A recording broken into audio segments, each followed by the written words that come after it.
Hi, I'd like to talk about alcohol.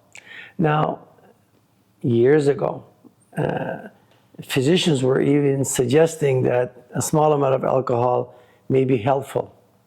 It may be good for your heart, for example. Well, that's been completely debunked. There is absolutely no positive effect to the human body with alcohol.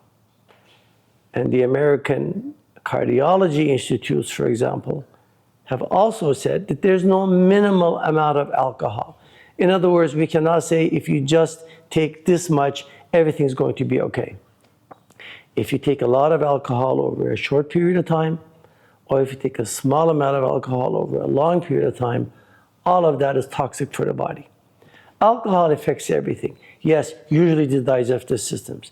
It can cause esophagitis with reflux, gastritis, ulcers, but at the same time, it affects the liver. First, you get a fatty liver, you can get cirrhosis. It's a risk factor for all types of carcinoma.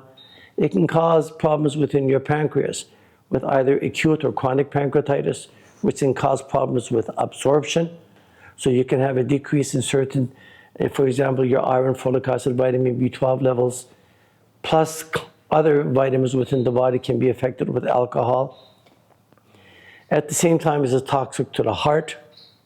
So every organ in the body is potentially adversely affected with alcohol. Try and avoid it altogether. But if you can't, please keep it at a minimal.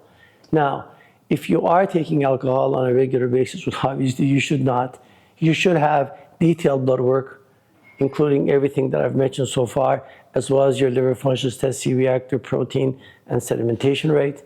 You should have an abdominal ultrasound to see if there's any damage within your liver.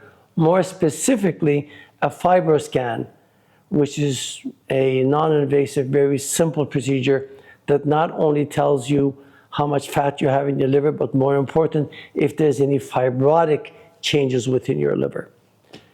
And you should be followed with blood tests, for example. So avoid alcohol completely if you can. If not, make sure that your physician is following you with physical examinations and blood work, and most likely radiological investigations, and in chronic use, a gastroscopic examination, and at times a colonoscopic examination.